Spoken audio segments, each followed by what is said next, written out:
naman po ulit sa aking YouTube channel, Quezon Province Realty TV. Okay, it's me again, Miss Geraldine Villarasa.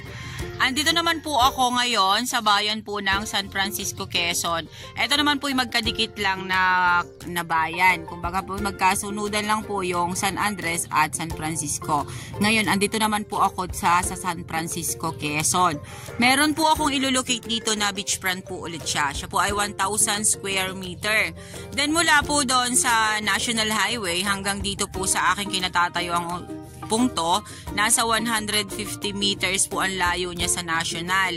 Then yan pong natututukan na ng aking camera, yan po yung Barangay Road dito po sa lugar na to. Then tara po at puntahan po natin yung 1,000 square meter ng San Francisco, Quezon na beachfront. Okay po, ito po pala ay sinubdivide. Okay, ito pong nilalakaran nilang yan po naman yung right of way, kumbaga po kalsada na papasok dun po sa property. Kasi, ayan, makikita po natin, may mga bakod na po talaga siya. Ibig pong sabihin, ito po ay mga nabili na po yung iba nito. Kasi yun nga po, pinabanggit ko po sa inyo na siya ay sinubdivide. About naman po sa electricity, ayan, wala po tayong poproblemahin. Ano po? Tara po, pasukin po. Ito pong dinadaanan natin to. Ito po yung kalsada papasok. Ano po? Then, ayan po siya, oh. Yung may mga bakod-bakod na. Then, ito, may-ari na rin po niyan.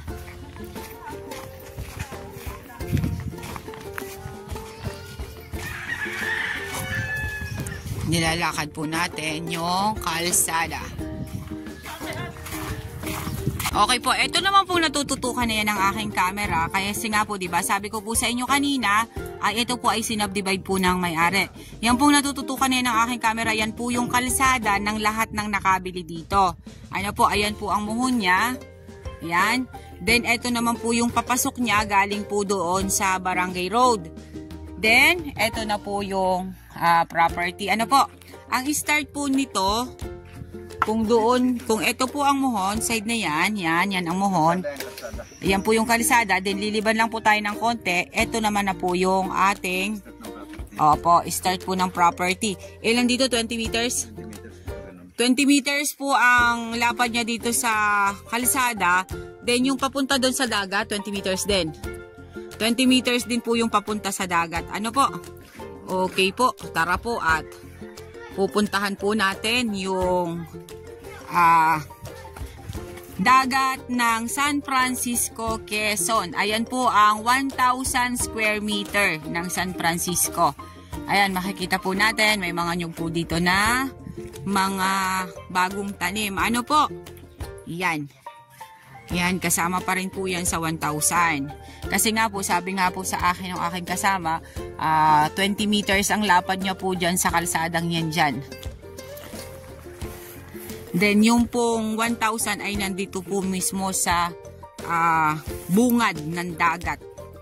Ikaw po talaga mismo ang makakaprintira po ng dagat. Kasi yung iba pong nakabila ay dun sa likod po kumuha ng area nila. Yung may mga bakod po dun. Basta ito pong nilalakaran kong to, kasama po ito doon sa 1,000 square. Ano po?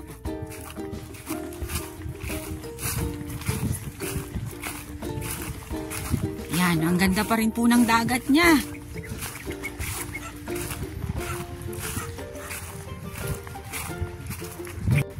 Wala rin po siyang mga bato. Ang ganda din po niya.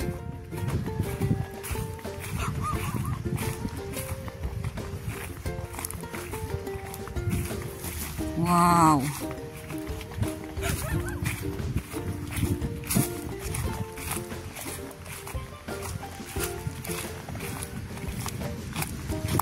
Yan. Ito po ulit, pag ito po nabili ninyong dagat na to,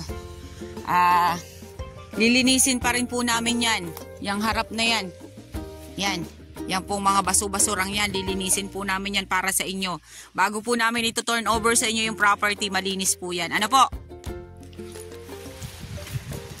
Napakaganda po ng buhangin niya. Ito lang pong side na to, ito pong pinagbibili na to na sinubdivide. Ito lang po yung walang bato. Sa totoo lang po. Kasi yung pong kabilang side na yun, ayan, yan po, bato po siya oh, na matatalas. Ito lang po talaga. Kasi pinagpala din po itong side na to. Dahil wala po talaga siyang kabato-bato kahit po na dito sa dagat mismo. Ayan po siya oh. Para din po siyang yung beach kanina na linag ko doon sa San Andres. Same din lang po sila. Napakaganda rin po o napakalinaw din po ng tubig niya. Blue din po ang tubig niya. Then wala po talaga siyang kabato-bato dyan. Halos lahat po ay buhangin. Ha? Aluma? Aluma beach? Aluma? Aroma? Okay. Katabi po pala ito ng Aroma Beach. Dito po sa San Francisco, Quezon. Ayan. Medyo po tayo ay pinagbibigyan. Talagang hindi po mainit ang pagbablog. Kaya po nakakaganado po pag ganitong medyo malamig-lamig.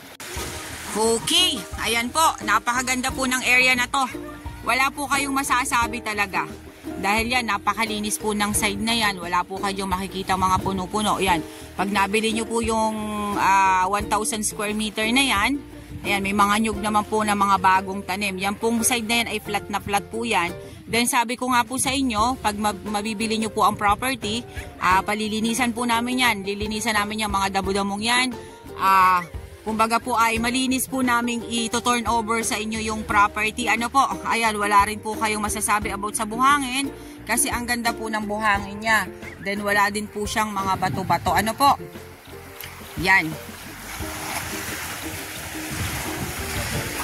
Ang linaw nga ng tubig.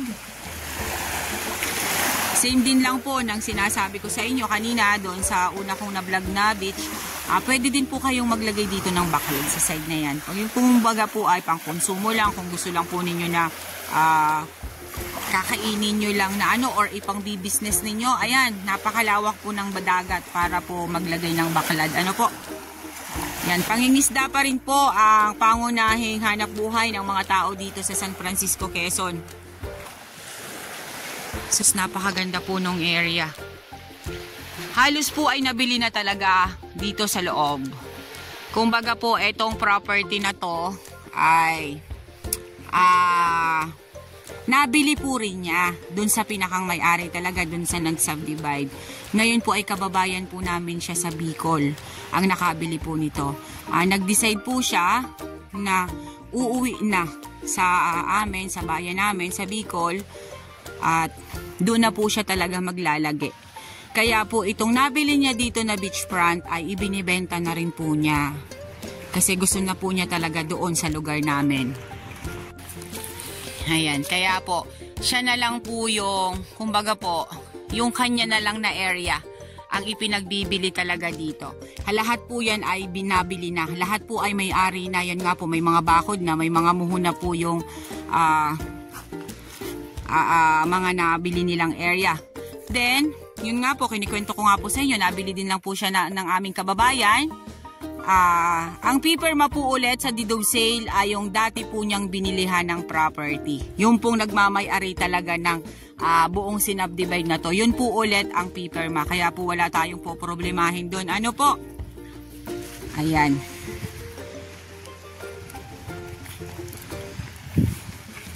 Napakaganda po nung area. Wala po talaga akong masabi.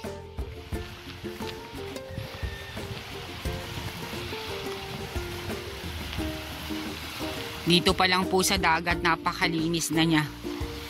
Sa totoo lang po, dito po sa San Francisco, Quezon, halos karamihan po ng nakikita kong beach dito ay mga batuhan. Pero ito pong beach na to, halos po talaga wala siya. Okay guys, sabihin nyo na po ang property namin. Dito po ito sa San Francisco, Quezon. 1,000 square meter beachfront. Yun nga po, kinento ko na po sa inyo kanina na ito po ay isinubdivide ng dating may-ari. Then yun po, halos lahat po ay nakabili na. Then ito pong portion na to na binibenta ko ay pag-aari po ito ng aming isang kababayan na taga Bicol, na siya po ay babalik na po ulit sa aming bayan. Kaya po ay ipinagbibili niya na po ulit itong nabili niyang to na beachfront. Okay po, once again po ako po ulit ang inyong site locator, si Miss Geraldine Villarasa. Muli po ako maglalambing. Pa-like and share po ng aking mga vlog and pa-subscribe na rin po ng aking YouTube channel, Quezon Province Realty TV. Yung price po nito is 1.7 million slight nego. Ano po? Yan. Napakaganda po ng area dito pa sa dahig na yan. Akala po namin, ito pong side na to ay hindi na po kasama, yung po pala'y kasama pa rin po. Okay. Okay po, once again po, thank you po ulit for watching.